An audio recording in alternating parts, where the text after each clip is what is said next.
Okay, this is video 2 of the series tutorial on how to measure the distortion of using the MATLAB files. So last time we did the finding the corner points and using the data read combine v6,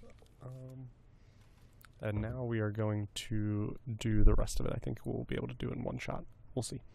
Okay, so the next thing you have to do is we should have made these files for post-seamer and post-fillet and final. So you should have all three of those done, and then they should have created data files under this MATLAB data. And it should be post-seamer no noise, post-fillet no noise, and final no noise. Now there's two others in here that are already created, which are 9A matrix line data and surface data for analysis. Those are ones we're about to create. I've gone ahead and done it because I wanted to check to make sure everything was right, but those are about to be made, so I'm actually going to delete them for now.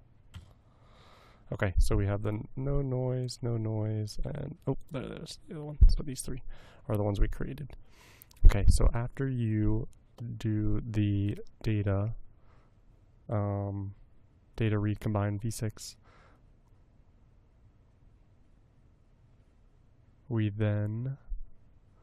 you've repeated it for the three stages, and now you have post-seamer no noise, post-fillet no noise, and final no noise. At this point you want to convert the point cloud data into matrix data, and to do that we run the program called alignment matrix conversion run to, oops, I'm sorry, I'll get this out of the way by Control-Alt-E. There it is. Okay. So we're going to go over here, run, or at least open the program. Okay.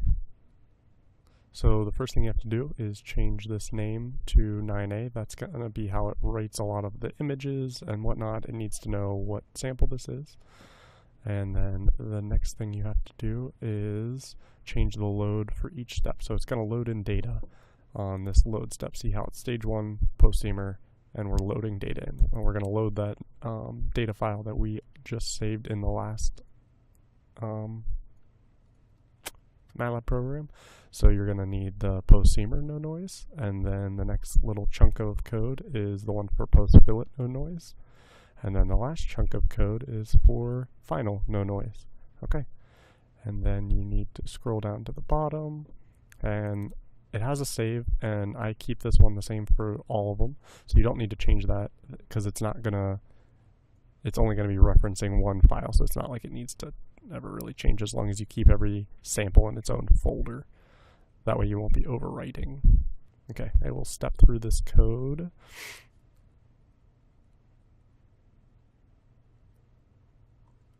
Okay, I've already pretty much covered everything that it says about this code here. What to do in the load step, where that looks in the code, it's this little bit right here, and then how it saves it as surface data for analysis.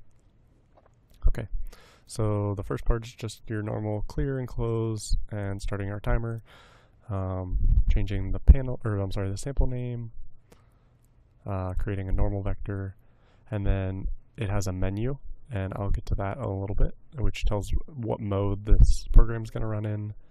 This is loading the data,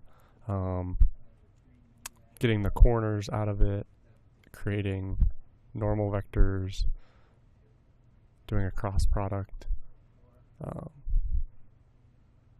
This is your 2D rotation matrix, which we won't be using.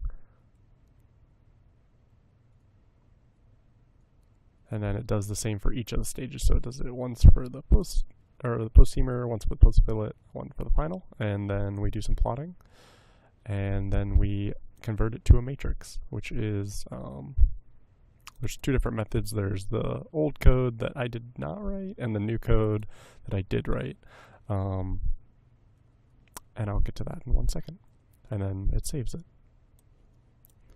So whenever you hit the run command, it asks you the first thing, this is that menu, this is this code right here that's saying, do you want to find the stiffeners in these samples or stages of one sample, or do you want to use the final numbers? Do you want to get this to run the data in the next program, basically. So the first thing we have to do is find the stiffeners, because we're going to need that information in the next program. So what we do is we hit finding stiffeners, and then it runs it under that. And this is a pretty quick program. Okay, it's already ready. So it starts by just plotting 2D plots of each stage. It plots what the data looks like as a matrix, and then as a 2D image, as a matrix, as a 2D image, as a matrix, and as a 2D image for each stage. So you can see here, we change it into a matrix, and we do some averaging between to get rid of some of the noise that was present, because it's taking about like a 9 point square and kind of averaging them into one data point. That way we lower the amount of data. So you can see here, if there wasn't any 9 data points in that area, it just leaves it white or whatnot, and if there was, it averages it between them, and now you're not seeing as much erroneous data there. Okay, so there's that one. Oops. And then for, oh, I guess we can see it as a different angles. Then we can get rid of that, and now you can see here's the final stage. So that 9A used this marker right here, this name, to make this title. So that's one of the reasons it uses it, and it creates images to be saved. Okay, so what we need to do is find the locations of our stiffeners. So how I do this is I take this tool, this marker tool, data cursor, and I put it right in the middle of the stiffener and click it, and that will bring up the XY coordinates. If we're looking for, we're going to need to find the stiffener locations for horizontal and vertical. This is considered a vertical stiffener in the code, and you can see that it is at XY, so it's at 56. If you think you clicked it and you kind of clicked it over a little bit too far to the left, you can use your arrow keys and kind of pull it into the middle. But it's not super critical, because when we do sampling, which is what the next program is going to do, it gives a little buffer around where we think the stiffeners are. So if you're not right in the center, it should be okay. But it'll basically take 5 samples from in between these stiffeners. So 5 there, 5 there, 5 here, 5 here, and 5 in this area in the vertical direction, and then also 5 in the horizontal direction. With this specific tutorial, this stiffener only goes in the vertical direction since we're already on the final stage, but since then we've had stiffeners that go in the opposite direction as well. So the code is actually adapted to measure and sample in the horizontal direction too. So we will basically make up where stiffeners are in the horizontal direction to make the code work. And that does give it the ability that whenever new samples come out that do have also horizontal stiffeners, that it can deal with that as well. Okay, so we would write down the stiffener locations, and basically we're gonna write down 1, 56, and then we'd click one here, and we get it 116, click one here, we might move that over the center more, 179 or 178, 239, and then you want to always know your last point. Here it's 298, and I'm using the left and right arrow keys to switch between these here.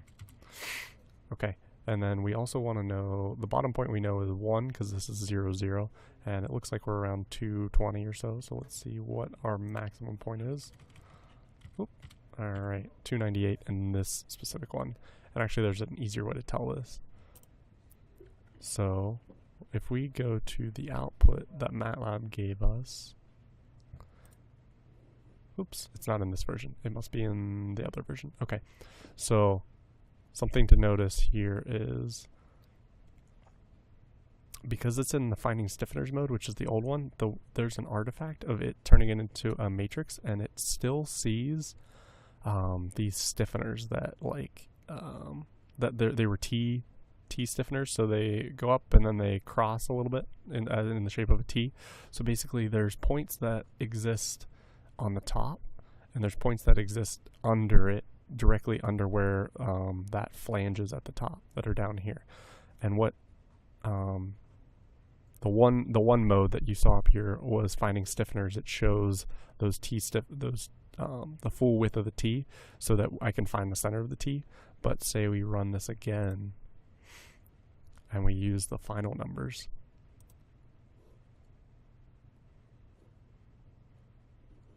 Now you see the plots are different, where now it cut off that top of the stiffener and it's showing the data that's under it. And this is the data we want to use to analyze, because now we have more of the data that is under that stiffener that did exist.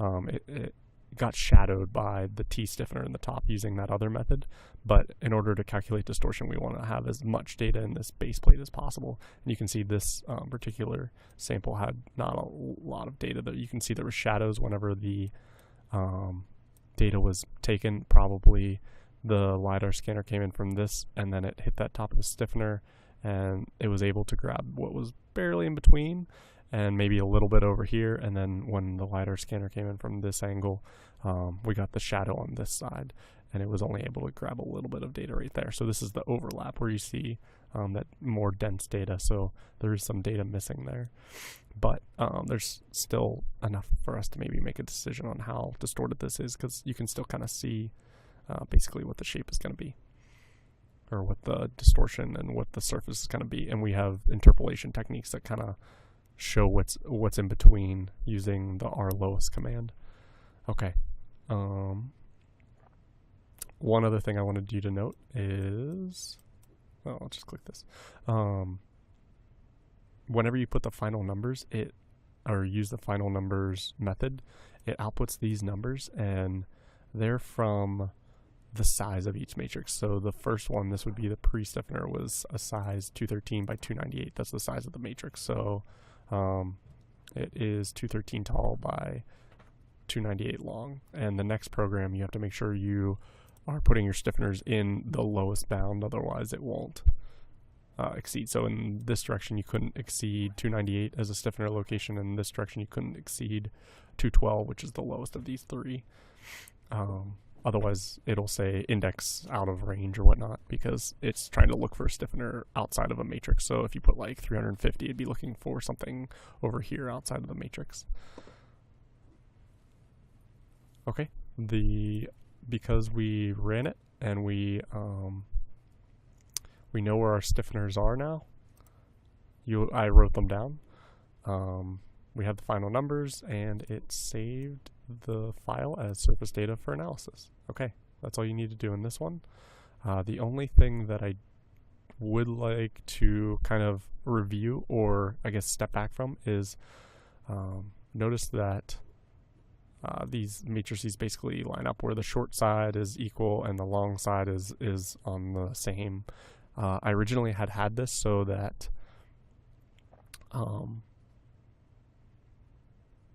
that the first stage was rotated 90 degrees from what it was, so I had to go back and open the post-seamer again, and I had to rotate it by 90 degrees because these dimensions were mismatched.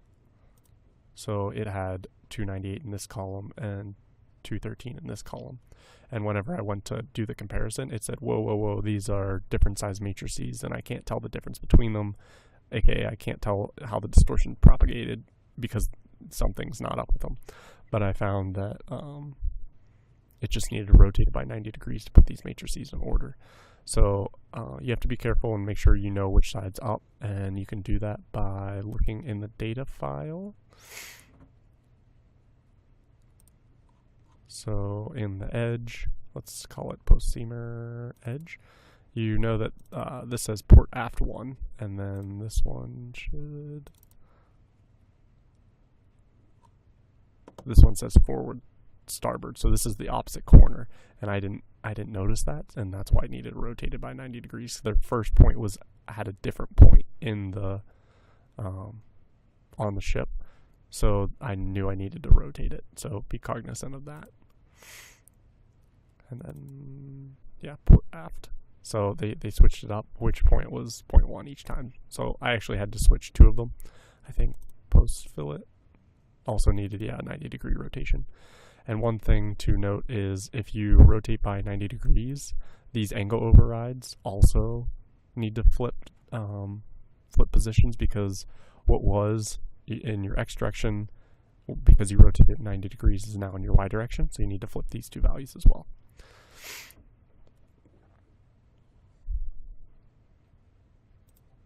Okay, so we wrote the data from the alignment to surface data for analysis, I believe. Let's see, type, code, should be data. Yes, surface data for analysis, here it is. Okay, so the next thing our little cheat sheet tells us to do is prepare the Excel document for accepting data. Okay, so the name of the file is sample name data. Here it would be 9A data, and I have it right here. And if I open it, you can see that sometimes when I copy and paste to get all the files in, the data from the previous one is still in there. And in this case, it's because I already ran this program. And our cheat sheet tells us that we change the tab names to sample name and stage. I've already done it, but I want to show you what that does. So in our next program, these tabs are going to be referenced, so you have to make sure that they're the correct ones. And if you change the tab name, it should also change these titles, and it should also change your plot titles. So if I change it to high, it changes it to high vertical and high vertical. But we're going to change it back to 9A post seamer. Okay, and it changed it back. And now for each of these, you're going to want to clear this, and clear this for each the vertical and the horizontal. And then what these are, and I'll show you on this post-fillet one, is this shows the dominant frequency because we did a wavelength analysis or a fast Fourier transform, FFT, on this to see what the dominant wavelength in the panels was to show how the distortion was. So you can see that this method calculates and outputs what MATLAB did, but basically you're interested mostly in this value and this value. So this is the dominant frequency in the horizontal direction, and this is the dominant frequency in the vertical direction. And then these are the magnitudes of all the first at least 4, but you can see the first one dominates. Basically the higher the number, the more that is dominant. So yeah, basically that's what we calculate whenever we want to calculate the wavelength or the most dominant wavelength. So delete that, delete these, delete that. And then we want to come over, delete that. And I should just be control holding to do this a little bit easier. Where's 100%? There it is. I realized that just now that you couldn't see any of this because it was on my second screen. Let me back up.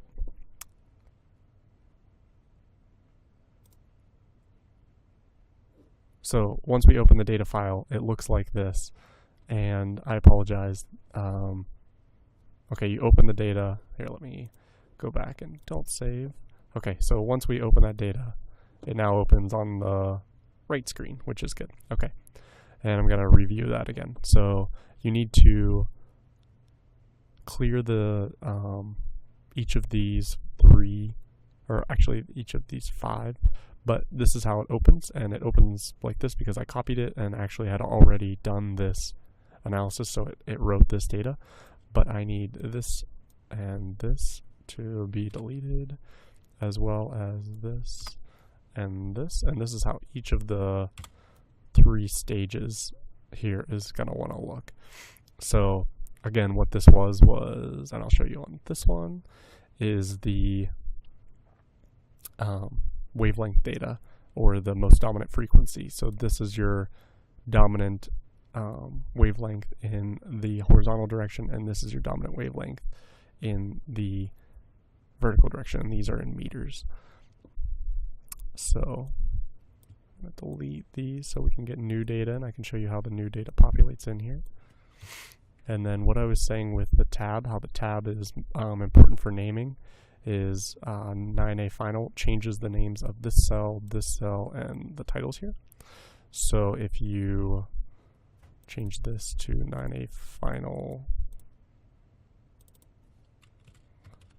test, it would change these to test and that to test and that, and you can see that it just is a formula that does that, and it references the tab. So I'm going to change it back because this is referenced by the MATLAB file. It has to know what the name of the sheet is, otherwise it just tacks one onto the end with no formatting. And this is formatted to automatically do a lot of stuff. Okay, this extra tab is because some of the samples had 4 stages. So instead of deleting it, I just left it there. That way you don't have to do it if you run into having 4 samples. And then on the statistics page, you just need to clear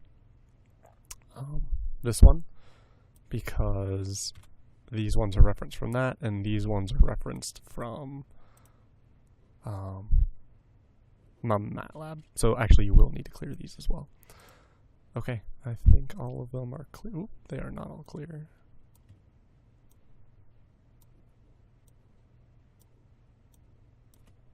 Okay, and honestly,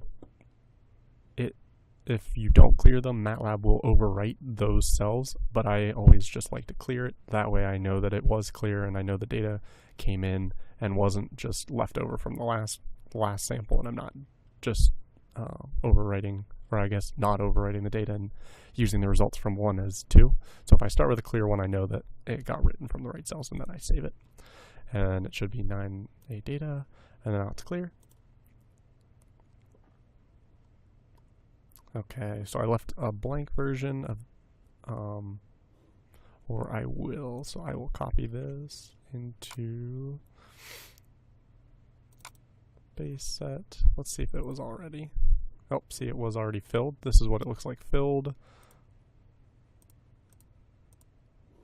And see how that looks like it's only half. You have to scroll up because MATLAB somehow scrolls it down, so you have to do that. Don't save, and if I replace the destination file, it should now have a blank version. Yes. So I'm gonna, title this as blank. Okay, now we have a version. Oh, it was already even in there, so I can just delete this. There it is, sample data, blank. Cool. Okay. The next thing our cheat sheet says to do, and this is showing befores and afters. Oh, you also have to make sure to close Excel, because if you run the next program while Excel is open, it will error out because it can't access the data for Excel while Excel is open, because that would be, trying to read and write at the same time. So you have to make sure that's closed.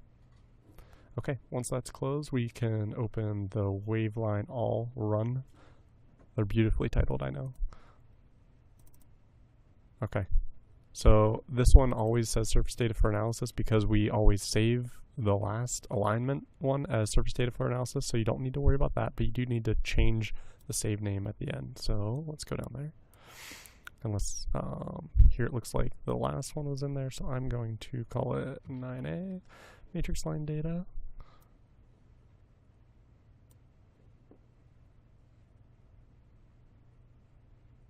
And I know why this is.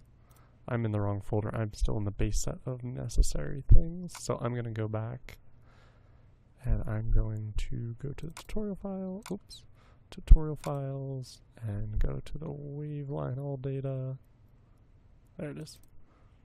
Okay, so still surface data for analysis, but now these file names, see, they have to match this Excel sheet. So I'm going to open it just to make that a little bit clearer.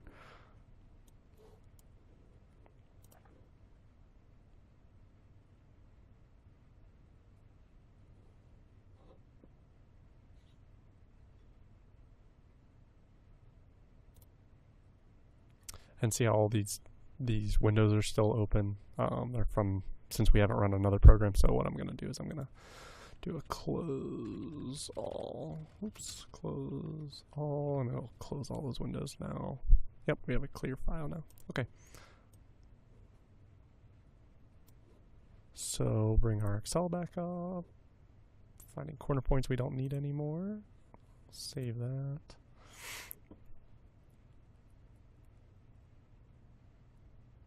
Oh, I must have opened the wrong Excel. Ah, I did. Okay, 9A data. So what I'm saying is that this needs to match. This is the file name. See file name, so 9A data needs to match exactly .xlsx. The sheet 1 needs to be 9A post-steamer, so we have 9A post-steamer. Be careful of these spaces. 9A post-fillet matches 9A post-fillet, and 9A final matches 9A final. 9A statistics matches 9A statistics. Okay, now if you'll remember, we wrote down the stiffener locations using the alignment program. So when we were in the alignment program, we wrote down the stiffener locations, and I've written them down here. So the ones we saw in that program were the vertical stiffeners. So I wrote them down. You put the first column and the last column, and I just incremented in one because the maximum number was 298. But to make sure that nothing went wrong with indexing, I just dropped it down one. Again, it's not super critical. So 297 is the last column. And then the stiffener locations were at 56, 117, 178, and 238. And then the horizontal ones, because we didn't actually have horizontal stiffeners, I took the first column and I took the last column, and then I just made the same amount of stiffeners equally spaced in between. And you'll be able to see where those stiffeners basically are in a second. I'm going to run through what this program does. Okay, so this is inputting the stiffener locations, and what these bits do is create where we're going to sample from. So it looks and it divides it into, like, say 5 different areas, and then it sequences through and makes sampling lines. So line 1, line 2, line 3, line 4, and it basically is incrementing by plussing and minusing around where it thinks the center of basically the plate is in between those stiffeners. It does that in the vertical direction and the horizontal direction. Okay, and then it creates indices, which is called comparison lines, and we just basically are sorting in this one. All right, and then we're basically here just pulling out the data that we want, and we pull it out at that horizontal indices, so basically where we want to sample.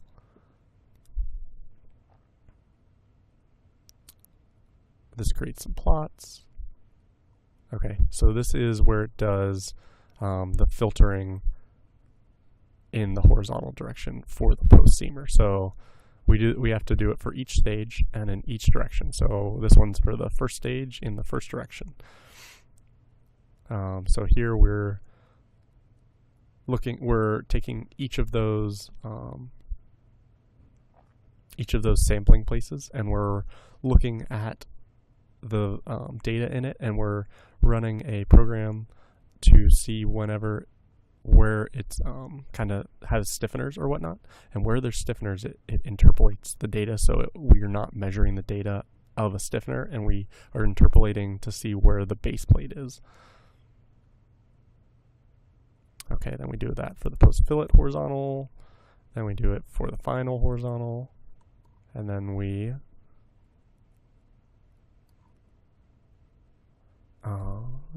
then we do post-steamer, and now we add the vertical. Oops, it looks like we did, yeah, this is the vertical, okay.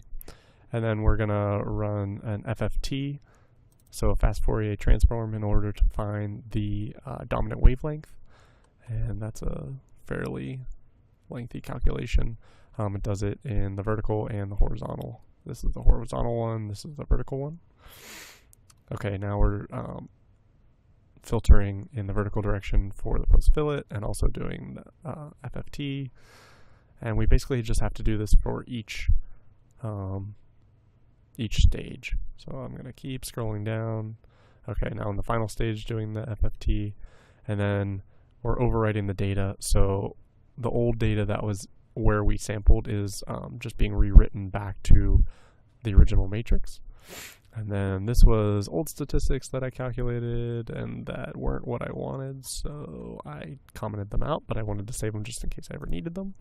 But I'm going to collapse that now. Okay, so this is where it calculates the range of the sampled data for the post-seamer, post-fillet, and final.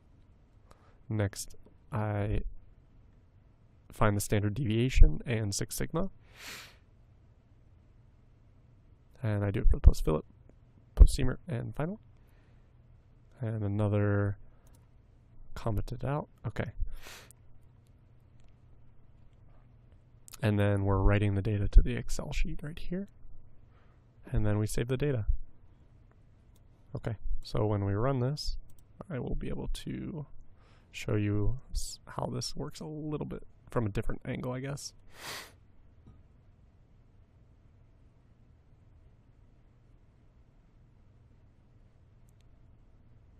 Okay, and let me pull up the... Oh, I did not want to do that actually.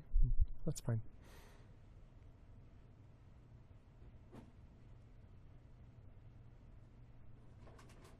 Okay.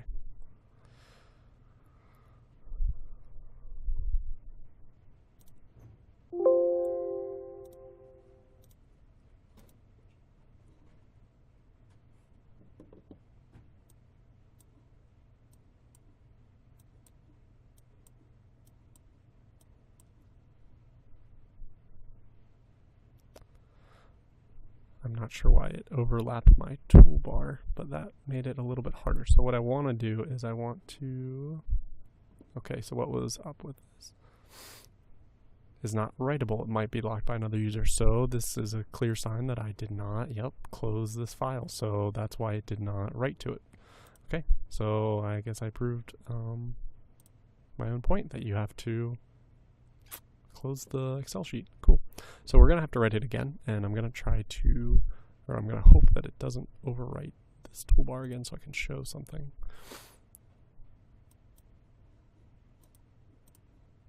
And shortcut, if you want to run a program, F5 will run it without you needing to use your mouse.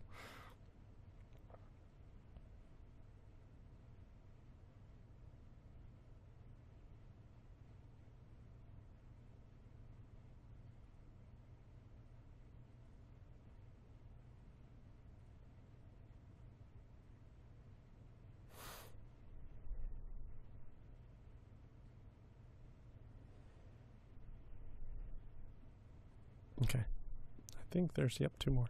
1 and 2.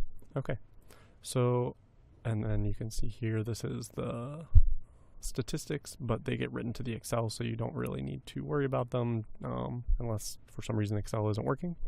You can see this is a fairly longer program just because that FFT analysis does take a while. Okay, so I wish I could have access to my toolbar. Oh, there we go. Okay, so if we want to look at first these plots, what this is the sampling data in the horizontal.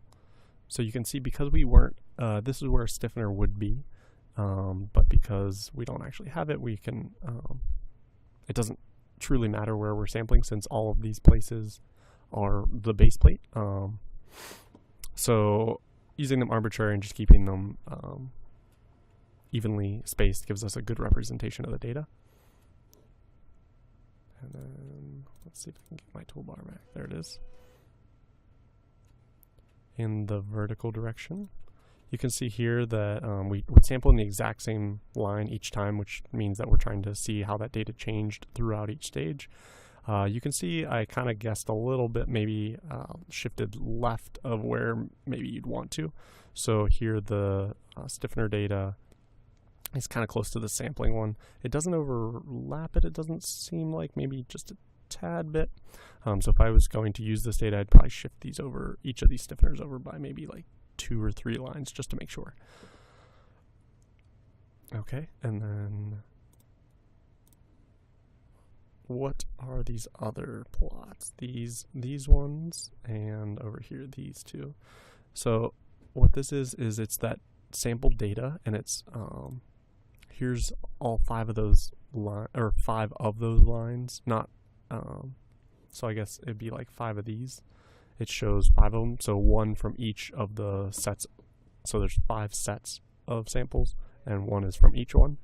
You can see it's kind of a representation of what it looks like. So I'm going to show you in the horizontal direction. So I don't want to ruin this one, so I'm going to pick this vertical one to kind of ruin. Okay, in the vertical direction, you can see by opening this plot, you can see it a little bit better.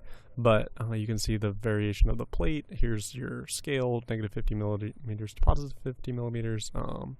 It's just standard across. That way it didn't vary. You can see there's a little no data in this spot, and that spot, and that spot. And what we were able to do is kind of interpolate using the our lowest command to see if we can bring this to the exact same size. And then I can toggle between them. You can see that data is filled in. So here's your original data. And then whenever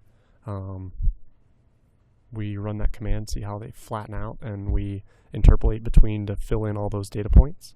That way we can make more better judgment from the data. And then we did that also in the horizontal, and it's really clear in the horizontal because you can see here's the stiffeners. So here's a spike of where it grabbed data from the stiffener, and here's a spike from a stiffener, and here's 1 or 2 spikes from the stiffeners. You can see that throughout, but whenever we used that robust, it's called robust lossless, is I think what R lowest stands for. Okay, so now you can see it's smooth through where those stiffeners were. Let me see if I can bring up a comparison. I believe it's this one.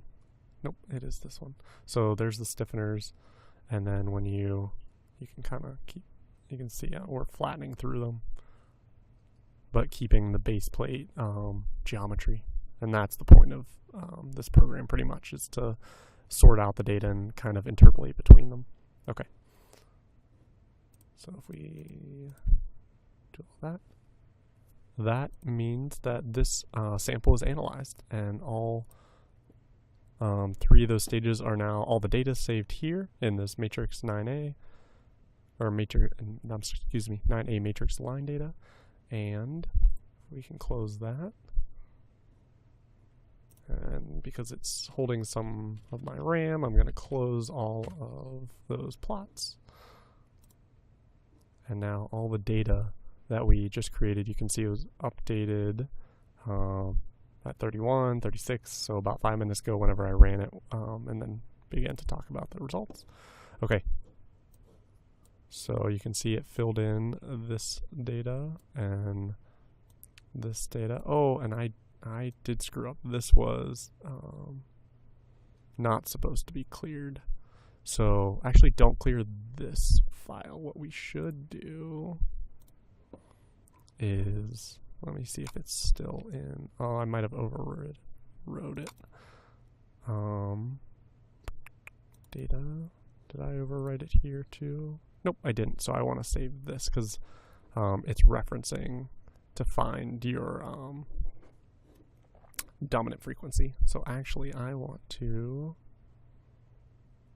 don't save, I want to take this one into our tutorials, sample blank. I do not need this one anymore.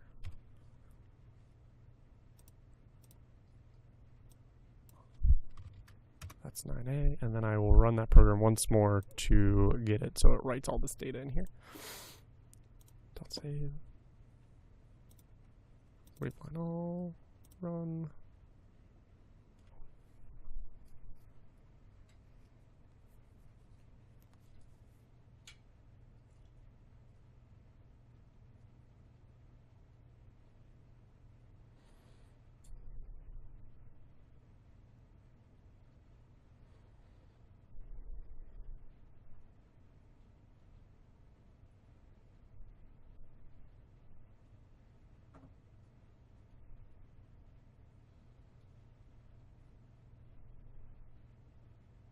Okay. Oh, I didn't close the worksheet again. Look at me go. Okay. Or it actually added, it looked like it added all of them, so I must not have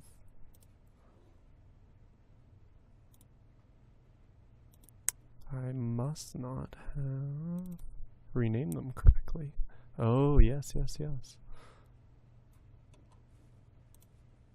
See, okay, so this is what happens whenever you put the incorrectly. So, okay, so this didn't have anything in it, so it created these ones. It had sheet 1 already there, and MATLAB looked at it and said, wait a minute, you said 9A post-seamer would be there, and it's not. So I'm going to create it, and then I'm going to write all the data to where you told me to write it in the bottom of that MATLAB file. So that's not what I wanted, so I'm going to do that, and I'm going to delete it, because it's kind of useless to me right now. Let's see, is this what I want? Okay, so this is still what I want. It has all the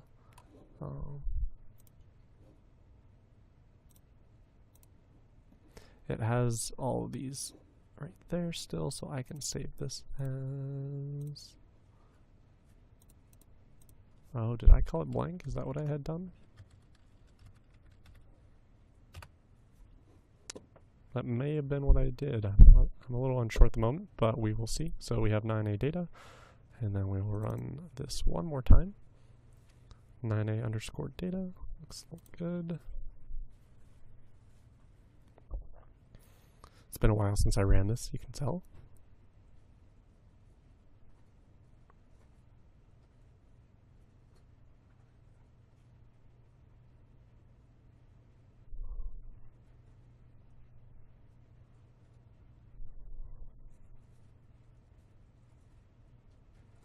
This is an interesting one, and I will come back to tell you more about this. Okay.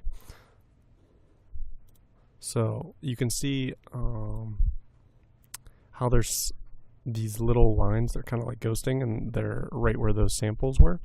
These are the interpolated data. So anywhere the data wasn't, you can see there was plenty of data here, so that's why you can't tell where it is. And then these like really dark black is where it dropped out, and that's why you can see this green here.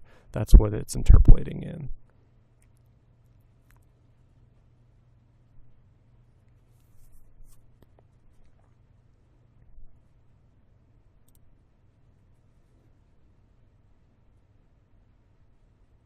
Okay, no errors, so it probably wrote to the Excel. We're going to do close all. Let me get those out of the way. Okay, now we're down to see if it went in the data. Okay, it did. So you can see this is your final range data. This is the 6 sigma data. And these are the major frequencies should have populated. Why did they? Oh, I probably cleared them. Okay. I will fix that. What they are is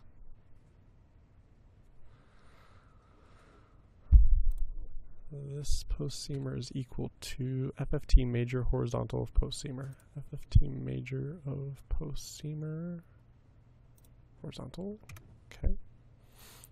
And this is vertical of the same, so that's equal to post-seamer vertical. There we go. Okay, and now if we drag that way, it's now also still looking in post-seamer but moving over one. So actually I have a better way. We can copy, paste formula, and oh, it still changed to G. Interesting. Okay, so we'll do that again, and we'll just copy the formula. And instead of it looking in post-seamer, it's going to look in post-fillet. There's that major frequency. Now it's going to look in final. Now it's going to look in extra.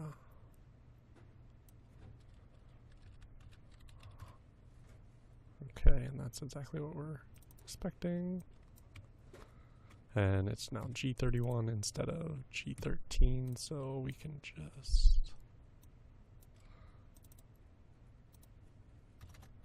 31,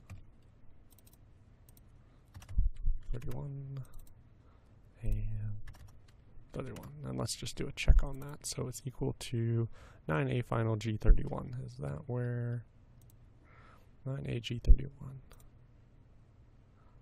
G31. Okay, yep, that looks like it should be the exact same place. Okay, I'm gonna save that. And you can see, because we don't have a fourth stage, the extra column's pretty much all zeros, which is why also this drops off. But you can see the distortion from the post-seam or post-fillet final, the distortion got a little less going into post-fillet, and then just barely increased going into final. Same with the rain. Well, not same, but it increased going into the post-fillet and stayed about the same for the final. You could rescale these. I think they're set to be a fixed scale at the moment. Okay, so I'm saving that, and that's it. That is one whole sample, in more specifically sample 9A.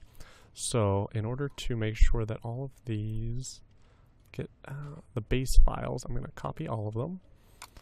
I'm going to go to the base files necessary. I had them in here, but I want to make sure we have all of the right ones, so don't need any of those.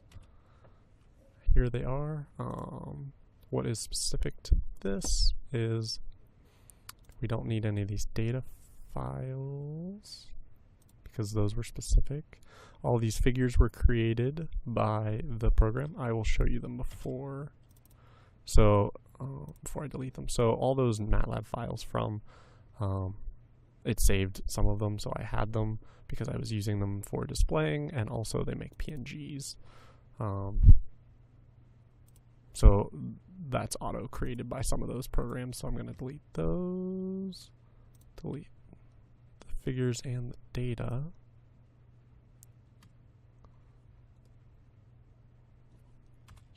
Delete, and I believe, so I'm going to have a blank data file, a full data, I don't need a full data file, I'll leave it in there just in case you want to look at it. And then the finding quarter points, I will leave the completed one and the blank one, and then you will have to get these are from Ingalls, and I will say they don't always name them amazing, so sometimes I will have to rename the file names to make them, I guess, more useful or more memorable to myself. But I usually keep a file that says what the original name was and what I changed it to, just so I can track that. But I will delete these, and these are the base files that are needed. So really the only ones you are going to touch, as long as everything runs fine, is the ones that say run. So I'll leave one of these since you don't need all three. You only need one, and then you copy paste once you create one of them. Okay, so you'll first do this one, then you'll do alignment, and then you will do this wave line all run. And what you might be thinking is, this one also has a run. What am I doing with that? This one is what it kind of says, digital welding. So how we said that some of those plates were angled. If you do run into needing to analyze angled plates, what I did is I would save them both under two data read files as two flat images. So I would use that, here I'll show you. I would use that chop mode. I would chop between the two and then make sure they were both flat. And I'd be shifting things to the Y sometimes to get them so they were both flat. And then I could use this digital welding, and what it would do is it would input two of those files. So here I was inputting SA03 pre-seamer port and SA03 pre-seamer starboard. And what it would do, and I will see if I can do it with two of these. I don't know if it will. I deleted the no noise. Let me put them back. Where's the recycle bin? On Windows 10.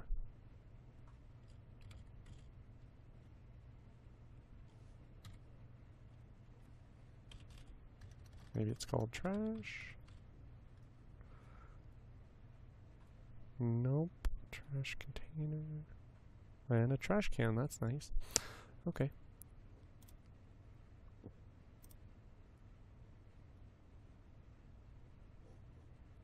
Let's see if I can find the recycle bin. There it is. Okay, so we'll sort by type. And it was a...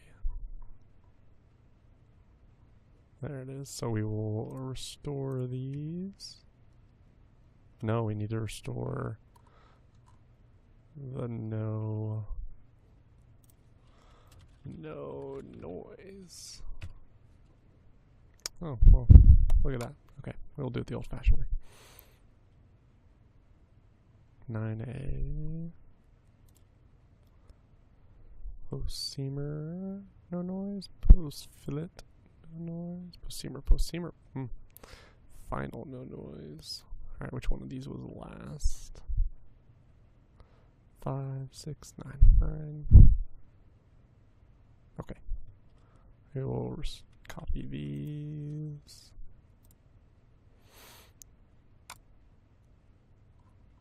And... Oh, I guess I could have just gone to the tutorial file. Okay, we will do it there. We will run this, and instead of... I probably have a couple open. I do not want to get confused, so I will delete that one, delete that one, delete that one. And then we're in 9A tutorial. I'll open it there, that way I don't try to run it in a different directory that I'm in. So the no noise are what I'm looking for. I'm going to try to weld together the post seamer and the post fillet, and we'll see how that works. I've never tried it at this point using two different stages, so we'll see.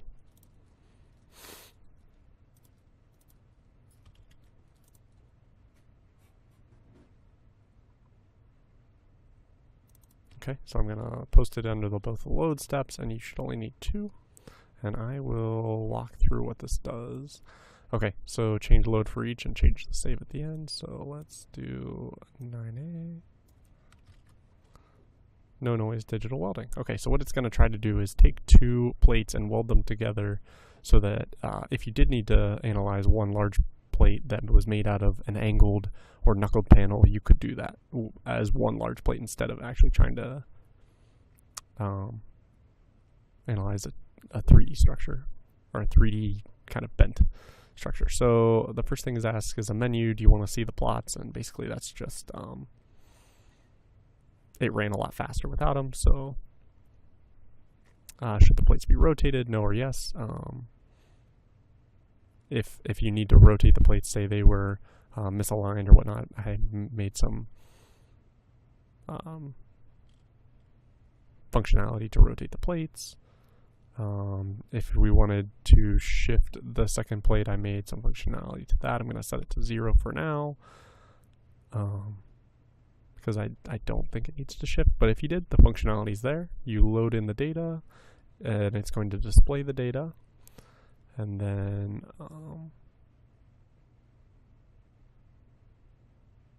it basically looks at the size of that to see how much we need to shift it. And then we load the second data, and then shift them, and this is trying to align their z values, and if those z values didn't match, this is where it was overriding and shifting it by that amount that was talked about before.